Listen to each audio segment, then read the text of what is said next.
మహబూబ్ నగర్ పురపాలిక పరిధిలోని క్రిస్టియన్ పల్లి 523 సర్వే నెంబర్లో ఇండ్లు కూలగొట్టిన ప్రాంతాన్ని పరిశీలించిన మాజీ మంత్రి శ్రీనివాస్ గౌడ్ మాట్లాడుతూ వికలాంగులు అందుల ఇండ్లను కూడా వదలకుండా కూలగొట్టారని, ఇండ్లు కూలగొడితే పేదలు ఏడ ఉంటారో అనే ఆలోచన చేయలేదని, ఇండ్లు కూలగొట్టిన పేదలకు ఉండేందుకు వసతులు కల్పించాలని, వారికి భోజన సదుపాయాలు కల్పించాలని మండిపడ్డారు. పేదలకు ప్రభుత్వం న్యాయం చేయాలని, కలెక్టర్ స్పందించి వెంటనే చర్యలు తీసుకోవాలని అన్నారు. దొంగ పట్టాలు ఉంటే వీళ్లకు ఇచ్చిన వాళ్ల మీద కేసులు పెట్టండి, దయచేసి పేదలకు అన్యాయం చేయవద్దు అని అన్నారు. కాంగ్రెస్ ప్రభుత్వం పట్టించుకోకపోతే మేము అధికారంలోకి వచ్చిన వెంటనే కూలగొట్టిన చోట ఇండ్లు నిర్మాణం చేసి ఇస్తామని అన్నారు. తాము ఇండ్లలో నివాసం ఉంటున్నప్పటికీ రాత్రి సమయంలో బయటికి పిలిచి ఇండ్లు కూలగొట్టారని బాధితులు మాజీ మంత్రి శ్రీనివాస్ గౌడ్ దృష్టికి తీసుకొచ్చారు.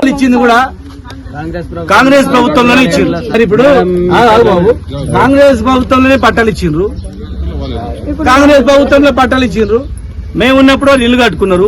వాటర్ లైన్ ఇచ్చినాం, కరెంట్ ఇచ్చినాము, నీళ్లు ఇచ్చినాం. మేము కరెంటు నీళ్లు ఇస్తే వాళ్ళు వాళ్ళ పైసలతో బతుకు 2 రూమ్లు వేసుకొని బతుకున్నారు. మళ్ళా కూలగొట్టడంలా ఎంత దుర్మార్గం, పాపం తగులుతుందమ్మా. మిమ్మల్ని ఎవరైతే కూలగొట్టిందో ఖచ్చితంగా పాపం తగులుతుంది. పేదల్లో ఉసురు ఖచ్చితంగా తగులుతుంది. దీనిలో కారకులైన ఊర్లలో చిన్న చిన్న పొలాలు అమ్ముకొని వికలాంగులు గుడ్డి పాపం కన్ను కనిపి భగవంతుడే వీళ్లకు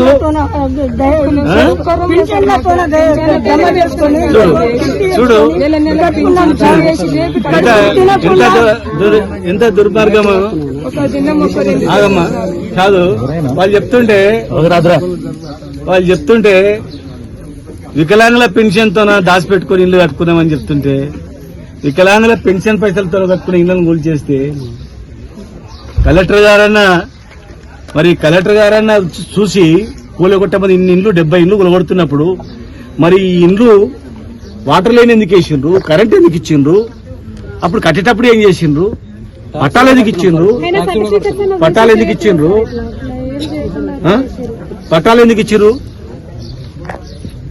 ఇచ్చినప్పుడు పట్టాలు ఇచ్చిన తర్వాత మీరు ఏ పొద్దు కట్టుకున్నారు. గీలనే నా ప్రతాపము వికలాంగుల మీదనా?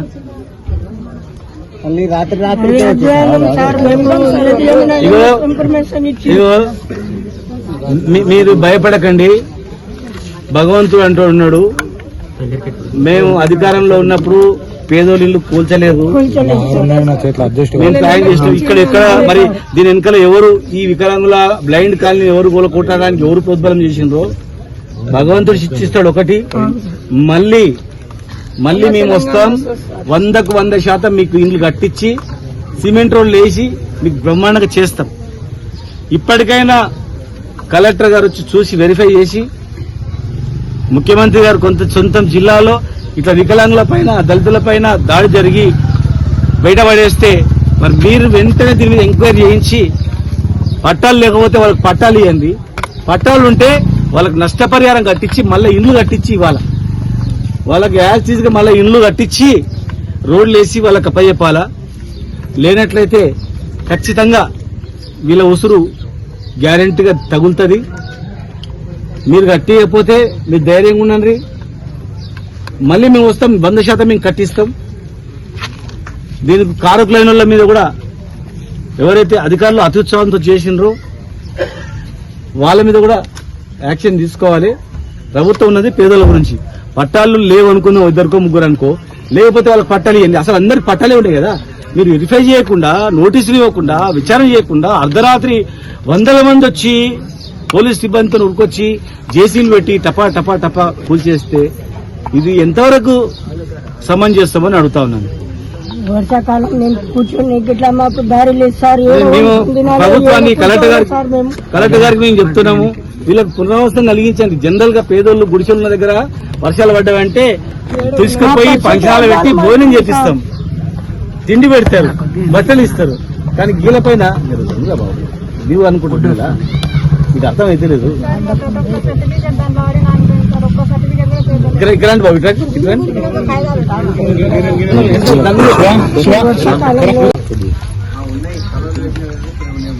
వికలాంగులు ఉన్నటువంటి బ్లైండ్ ఉన్నటువంటి కాళ్ళ మీద అర్ధరాత్రి దాడి చేసి కూలగొట్టడం అనేది అమానుషం. ఇది అందులో చాలా మంది కూడా ఎస్టీలే ఉన్నారు, దళితులే ఉన్నారు. ఇక్కడ చాలా మంది పేదవాళ్ళు ఉన్నారు. మరి వీళ్ళకు మొత్తం లేబరే ఉన్నారు. వీళ్ళకు ఇమ్మీడియట్ గా రాత్రికి పడుకోవడానికి వసతులు ఏర్పాటు చేయాలి, తిండి ఏర్పాటు చేయాలి. మళ్ళా ప్రభుత్వమే వీళ్ళకి ఇల్లు కట్టించి ఇవ్వాలి.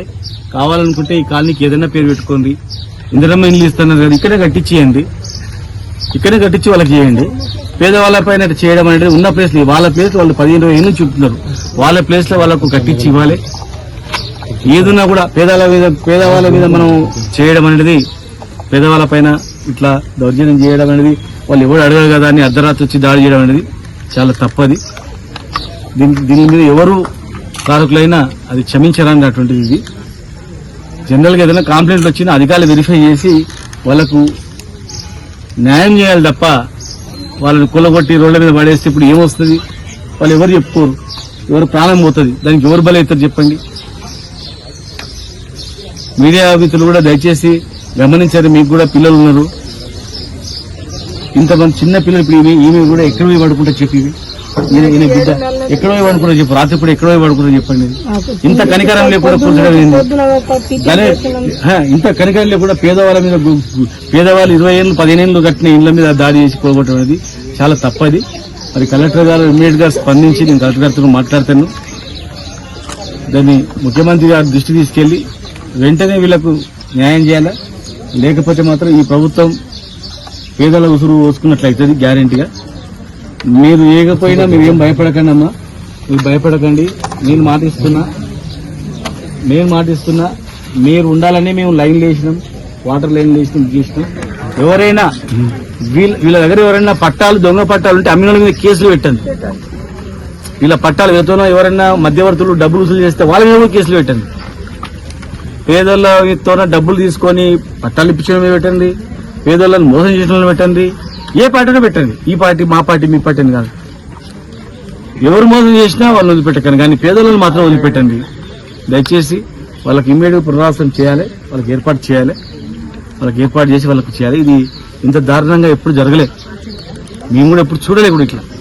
ఈ మహబూబ్ నగర్ లో పోయి వికలాంగులు బ్లైండ్ల పైన దౌర్జన్యం చేయడం అనేది అధికారులు కూడా చేసింది. అయితే మోసం హామీలతో మోసం హామీ చెప్తే మోసపోయింది జరిగింది. మీరు భయపడకండి.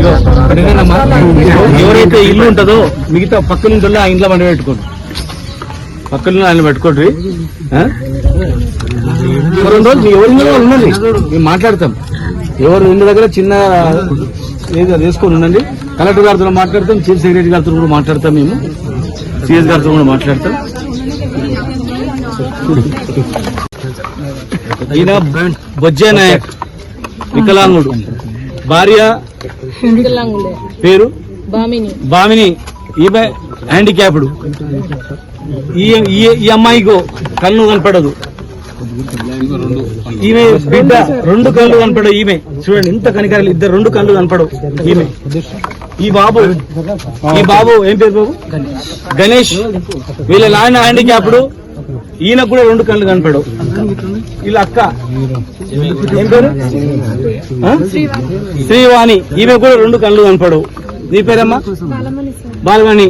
ఈమె హ్యాండిక్యాప్డ్. అమ్మా అనిత. దగ్గర 2 కళ్ళు కనపడవు. చూడండి ఈ కాలనీ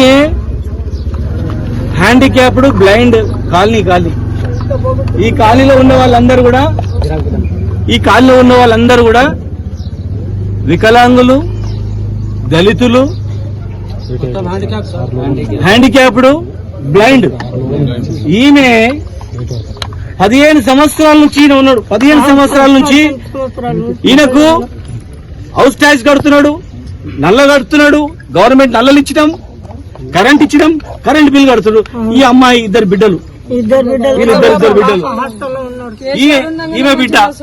కాలనీలో ఉండే మొత్తం కూడా టోటల్ అందరు కూడా అదమ్మా, టోటల్ అందరు కూడా 100కు 100% బ్లైండ్, వికలాంగులు, పేద వర్గాల వాళ్ళు ఉండేటువంటి ఈ కాలనీల అర్ధరాత్రి 1 గంటకు ఫోన్లు గుంజుకొని జేసీబీలు పెట్టి మొత్తం గుణగొట్టిందంటే ఇదేమన్నా బంజారాస్ లో జూబ్లీస్ లో కోటీశ్వరులు ఉండేటువంటి కోట్లాధిపతుల వీళ్ళంతా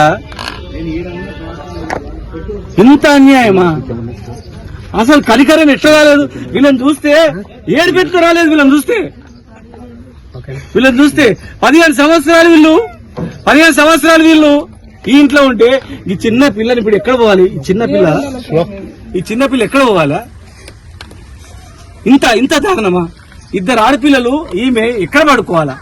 15 సంవత్సరాలు పైసా ఈమె 2 బిడ్డలకు 5,000 రూపాయల పెన్షన్ వస్తే 3,000 రూపాయల పెన్షన్ వస్తే 6,000 రూపాయల్లో 3,000 రూపాయల చిట్టేసి 3,000 రూపాయల ఆ వికలాంగుల పెన్షన్ ఒక పెన్షన్ దాచిపెట్టి ఇల్లు కట్టుకున్నా అని చెప్తుంది, రూమ్ వేసుకున్నా అని చెప్తుంది. మేము బతకడానికి పెన్షన్లు ఇచ్చి నీళ్ళు ఇచ్చినాం, మిషన్ భగీరథ నీళ్ళు ఇచ్చినాం. మేము ఒకటే అడుగుతా ఉన్నాం, ఇది ఏం ఖర్చు సాధింపు చర్య అని. వికలాంగులు కనికరం లేదా? ఇక్కడ ఉన్నటువంటి దళితుల పైన కనికరం లేదా? ఇక్కడ ఇదంతా ఇంత దుర్మార్గం ఇది. ఒక 2 రూమ్ వేసుకున్నాం, ఒక్క రూము. ఇది నిన్నమని వేసుకునే కాదు, 15 సంవత్సరాల నుంచి ఉన్నాయి వీళ్ళకు. పట్టా సర్టిఫికెట్లు కూడా ఉన్నాయి. ఒకవేళ ఇందులో ఉన్న వాళ్ళు ఎవరైనా బాగా కోటీశ్వరులు ఉన్నారనుకో, కూలగొట్టండి, యాక్షన్ తీసుకోండి. ఇప్పుడు మీరు కూడా ఇల్లు కట్టిస్తామని అన్నారు, ఇందిరమ్మ ఇల్లు కట్టిస్తామన్నారు కదా, ఇక్కడ కట్టించి ఇందిరమ్మ పేరు పెట్టండి, ఇందిరమ్మ కాలనీ పెట్టండి, అడిషనల్ గా డబ్బులు ఇవ్వండి. వీళ్ళందరినీ కూడా గృహలక్ష్మిలో కూడా అప్లై చేసుకోండి, ఇప్పిస్తామని చెప్పినాం మేము. కరెంటు లైన్లు వేసి, వాటర్ లైన్లు వేసి, కరెంటు బిల్లు కట్టి, మున్సిపల్ హౌస్ ట్యాక్సులు కట్టి 15 ఏళ్ల నుంచి ఉండేటువంటి నిరుపేదలను, బ్లైండ్లను, వికలాంగులను అర్ధరాత్రి మీరు కాల్ చేపించి ఎలగొడితే వీళ్ళను అడిగేటోడు ఎవ్వరు లేడనా? ఏంది ఇది? ఒకవేళ గవర్నమెంట్ భూమి అనుకుందాం, ఒకవేళ ప్రభుత్వ భూమి అనుకుందాం, ప్రభుత్వ భూమిలో పేదలకే కదా ఇచ్చేది.